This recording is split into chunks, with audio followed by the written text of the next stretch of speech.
This is the King Chasing Podcast. Here's your host, Richard Martin. Hello, everybody, and welcome back to the King Chasing Podcast. Happy 2026, and thank you for tuning in to another exciting episode. Glad you could join us today. We hope you had a fantastic Christmas holiday, and we hope the new year is treating you well. Well, to open up 2026 here on the King Chasing Podcast, we have Theo Thurber, a cross-country runner for Trinity Bible College in Ellendale, North Dakota. A runner for his hometown Lions, Theo is a 2024 NCCAA Division II Men's Cross Country All-American, finishing ninth in the event at the 8K. He is also a two-time NCCAA D2 Men's Cross Country Student Athlete of the Week Award winner and earned the 2025 Elvin and Joyce King Award for Division II Men's Cross Country. Theo had a unique path to college athletics as he did not compete for the Lions his freshman year, instead dedicating his time to missions at home and abroad, serving in the United States on the Pine Ridge Reservation and across several states, while also spending his second semester in India, Turkey, and Greece.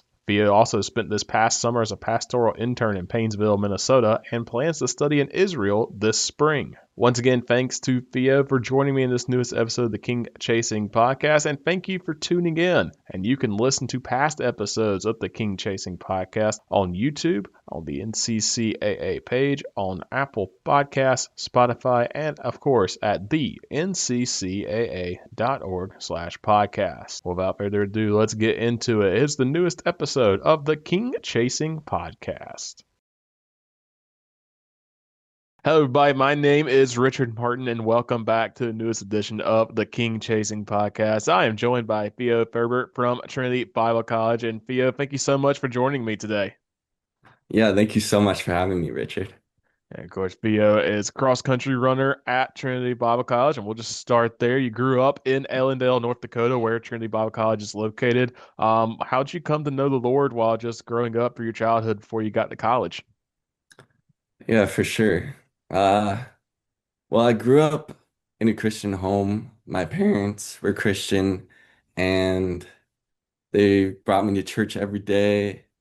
Well, like every Sunday, they got me reading my Bible. They were praying for me every day. And I would say at a really young age, I got to know the Lord. I submitted my life to Jesus. And honestly, I haven't looked back since then. I've been really committed to following God. I mean, that's why I'm here at Trinity, like running for Trinity.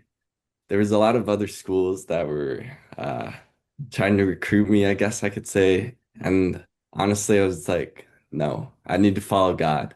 And so that's what led me here and where I'm at now. And I'm just so grateful that I get to run college cross country and pursue pastoral ministry here at Trinity. That's awesome. Like you said, cross-country runner. How did you decide that you wanted to be a cross-country runner? Did you just get up one day and just decide to go running and said, hey, I can do this in college? I mean, kind of. I decided to be a cross country runner a lot earlier than I was actually allowed to be. I mean, I couldn't do cross country then until I was like in sixth grade. That's when my school allowed it. Gotcha. And I got like so interested in the sport of cross country and then just running in general because my mom was a runner, my dad's a runner, my whole family's a runner actually. Everyone's done cross country. And I guess I think back to when I was younger. Mhm. My mom would be out running, and then I had have to keep up with her on a bike. Like when I was just a little kid, and I could barely even run. And just from those young moments, I guess I could say it instilled a love and a passion of running. And I don't know. Now it's kind of like a full circle moment. I'm the one who's running with my mom trying to keep me up on the bike. So it's cool for sure.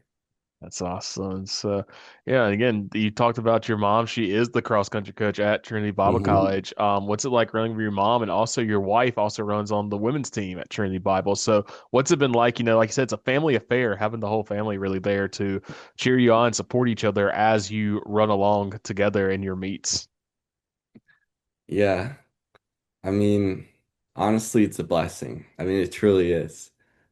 like I just said, my mom was really influential in like my running journey and where I'm at now. I mean, to be honest, she was kind of like my coach when I was like young, like even when I was little, and then all throughout. And then now she's like actually my coach. So it's kind of it's really awesome, honestly. And I think it's really cool, like when I do well at meets, to see her at the end and see that smile on her face that it brings to her is, I mean, honestly, it's priceless. So I'm so happy that I get to run with my mom as my coach. And I mean, running with my wife, Faith, I don't even know where to begin. Honestly, it's so great. It's like having it's like having your best friend with you every meet, every practice. She's always there for me, supporting me. At the end of the races, she brings me a water cup when I'm like dead. Uh I mean, things like that, small things like that are just they mean a lot to me. And just every day being with her, she's amazing. So having her on the team, it's just it's amazing. It's awesome. And of course, we'll get into your cross country running career, but actually, you did not spend your freshman season at Trinity Bible College Mhm. running for the cross country team. You instead served abroad, spent on the Pine Ridge Reservation. What kind of motivated that decision? And then what were kind of some of the stories of where you served, either locally on the reservation and then, of course, abroad around the nations before, getting into the cross country team your sophomore season? Yeah. So I did a program at Trinity. It's called Pack Your Bags. Hmm. And basically what it is your first year, so your freshman year, you come in and it's kind of a hybrid. So you do classes, but you also do a lot of missions work at like places across the country Mhm. and across the globe. So I had to choose between pack your bags and cross country because you can't do both because you're Right. gonna be gone and stuff. So it was a hard choice, honestly, but I really wanted to follow what God wanted me to do, and that's what motivated that decision Hmm. and led me to choose pack your bags. So I chose pack your bags, and honestly, looking back, I have no regrets. It was an Hmm. awesome time. So I served at Pine Ridge Indian Reservation, and there we did a lot of stuff.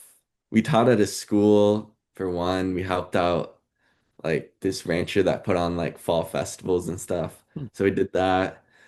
In Chicago, I helped with a food drive for like impoverished people in an impoverished neighborhood. Hmm. In Milwaukee, I did also a lot of work with impoverished people, homeless people as well. I worked at a homeless shelter, Hmm. and that was in the fall semester. Spring semester of my freshman year, I went to India Oh, wow. and I lived there for a month. Wow. It was it was an experience. It I was bet. crazy. It's so different than where we are here in the United States, Hmm. but it was an amazing time. Honestly, I don't know how much I can actually say because evangelism is actually illegal there, but Right, right. we did a lot of ministry, and the people there in India are hungry for truth. There's a lot of different religions. There's Hmm. the Buddhists, there's Hindus, there's Muslims, and so many others. Hmm. There's Christians too, but they're a small percentage. But people there are hungry for the truth. They want to know Christ, and we got to share with them and share the gospel with them. So that was an amazing time in India. Also, after that, right after that, we went to Turkey and Greece, Oh, which wow. I didn't mention, but I got a parasite in India, Oh, wow. which was it was really rough. It Oh, I was you don't bet. want to know the details. We can spoil the details. Yeah, we don't need to get into that, There but we go. yeah. So in Turkey and Greece, I still had the parasite actually. Oh. But there we got to experience like Paul's missionaries journey, Hmm. multiple missionary journeys that he went on in Turkey and a little bit in Greece too. and that really brought the Bible to life, especially like places we visited like Corinth and Ephesus, like then reading like the letters to the Corinthians and the Ephesians. I mean, really cool. So yeah, it was an awesome experience. That's awesome. So, yeah, like I said, you just travel all over, doing the missionary work, building that. But then you come back your sophomore year, Mhm. and your first year you get an All-American honors with the NCCAA. You've competed at two national championships with the NCCAA, and what has it been like, competing with Trinity Bible College, and just what's your experience been like at the national championships the last 2 years, just being able to compete for your school and also compete with your, like you said, with your mom, with your wife on the team. Yeah, I mean, it's been great. So let's start with that. But 2024, like you said, I got All-American. Honestly, that was quite the surprise. I came into the race, I was ranked like 15th and I got ninth. It was it was an amazing day. My mom was crying at the finish. It was a dramatic day. It was actually her birthday. Oh wow. It was crazy. But yeah, going from 2024 to this last season, 2025, I improved like a lot. Mm, I was training more in the summer. I PR'd early in the season. I My time at the end was like a minute faster than the year before, which doesn't sound like a lot, yeah, but when you're at that high level, I mean, that's actually quite a bit. right, But right. yeah, so this last season I was ranked number one in the nation for a lot of the season, and that was really cool. But unfortunately, the final race didn't go well. Mm, I got like a side stitch, mm. something. Yeah, it wasn't good, but I was grateful to run there again, and I'm excited for next year. So, yeah. I mean, looking forward to next season. I've already been training like as much as I have been in season. Mhm. Like I'm training now in the winter. And in the previous two seasons I basically didn't train at all in the off season very much. So, I think gonna come back strong. My goal actually for this next season is to be the NCCAA D2 national champion. There we go. There we go. Yeah, that's the goal. Awesome. So we will talk about though at this past year's national championship, you did earn the Elvin and Joyce King Award, which is the Game Mm. Plan of Life for Life Award for D2 men's cross country. What does it mean to you to know to earn this award, to be recognized not just for your achievements on the course, but away from it as well? hmm Yeah, I want to start off by saying I'm very thankful for winning the King Award. Mhm. I mean, it recognizes my hard work that I put into academics, ministry, and cross country. And so it's really cool to see that it recognizes those three areas because I don't know, I put a lot of work into other things besides cross country. So Mhm. that's really cool. But it's also amazing that I got to speak in front of all my fellow athletes at the national championship this last year. I got to make a lot of connections from that time, and it was a really fun experience. So yeah, I'm just really grateful that I got to win that award. It's awesome. It's like you said, continuing back home and abroad, serving back home, of course, on campus, but also going abroad, going to study in Israel, like you said, a couple of months before we got on the call and just getting ready for that. How do you hope to, not just continue to grow academically, but spiritually during your time overseas and even during right now, during your time in North Dakota before you head out? Mm. Yeah, so we leave for Israel in March. Mhm. So it's a little ways away from now Right. when we're recording this, but Yeah. yeah, so how am I growing academically and spiritually? Yeah. I would say academically, I'm growing as far as classes. I mean, I have a lot of classes until then, a lot of Bible classes. I'm in the pastoral ministry program. Hmm. So just learning about how to be a pastor, all my Bible classes, learning about the Bible. But I think going there, it's going to be like a completely different experience. I Hmm. mean, bringing the Bible to life. like being able to see like the places where Jesus walked, where the disciples walked. I mean, so many stories in the Bible took place in Israel Mhm. and these places that we're going. And then to read those stories again and to see that, I think it's really going to bring it to life. It's going to be this visual aid that's going to help me as I go forward in my ministry. It's going to help me grow spiritually, personally, seeing all this. I mean, yeah. So I would say, yes, I'm definitely going to grow a lot spiritually at Israel and also continue to do so here at Trinity because it's a great place here. Awesome. So, like you said, you've done a lot off campus, on campus, overseas, in different Yeah. states. But how important is it for, student athletes? I think, as you know, you travel a lot for different meets, different stuff like that, not just mission trips, but how important is it just to, not only just share the gospel on your campus, of course, being at a Bible college, most people are Christians or ever claim to be, but when you step off of campus, whether it's overseas in your community or even at meets against other people who may not go to a Christian college or may not be Christians, how important is it for during maybe a brief time that you see people that you're able to share the gospel to other athletes and to people that you meet in your community in town or at a different state or even, of course, overseas? Yeah. I mean, I think back to the Great Commission, right? It says, therefore go and make disciples of all nations. Hmm. And that means we have to be making disciples wherever we're at, sharing the gospel and the good news, like wherever we go, whether that's on campus, in your community, overseas, like you said.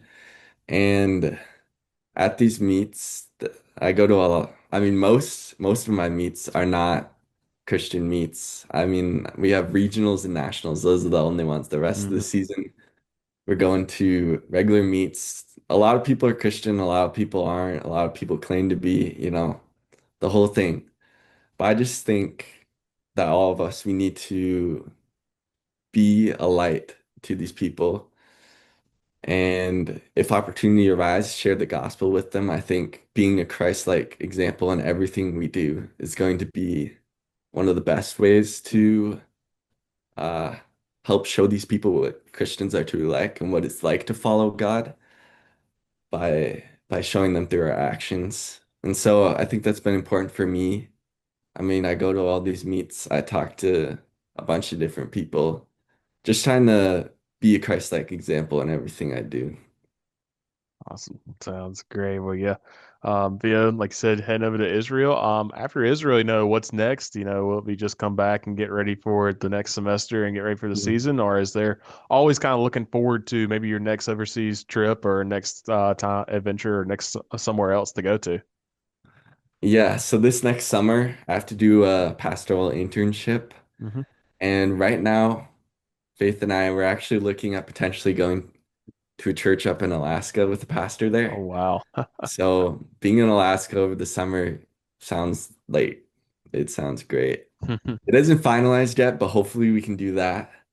And so we're going to be like in the southern part of Alaska if we end up doing that, where it's Okay. like it's gorgeous. Yeah. Like mountains, glaciers. It's actually like right on the ocean too. Awesome. Like you get the best of everything, it sounds like. So that's gonna be really exciting if that ends up working out. I'm hoping to run a couple ultras this summer, which I don't know if you know what an ultra is, Yeah. but it's more than a marathon. So I'm hoping to do a 50K ultra here in April in North Dakota. Wow. We'll see if it happens. And then there's a 50 miler in Alaska Oh, that looks wow. insane. It looks so beautiful, and I really want to do it, but I don't know. 50 miles is that's a lot. I don't know Yeah. if I can do it, but I don't know. I want to do some of those things That's this awesome. coming summer before the season. So yeah. That's awesome. Well, for sure, we'll be praying for you back at the office, and of course, for those listening online, can just pray, continue to pray for Theo and his different, ministry events, and of course during his races. But Theo, thank you so much for joining me today on the King Chasing podcast. And hey, hopefully we'll see you in November. Maybe hopefully you'll see you in first place at the Division II National Championship in Yeah, November I this hope year. so. I hope so. Awesome. Thanks so much, Theo, for joining me today. Yeah, thank you for the opportunity once again. Once again, thank you for tuning in to the King Chasing Podcast. I want to thank Theo once again for joining me as we discussed his time serving at home and abroad, his time running for his mom and with his wife at Trinity Bible College, and his time in service to others while at Trinity Bible College pursuing his pastoral ministry degree. Of course, you can listen to past episodes of the King Chasing Podcast on Apple Podcasts, Spotify, on YouTube on the NCCAA page and at the nccaa.org/podcast. What a great start to the year of a new episode, and we will see you soon for another episode of the King Chasing Podcast. Thank you so much for tuning in, and we'll see you next time.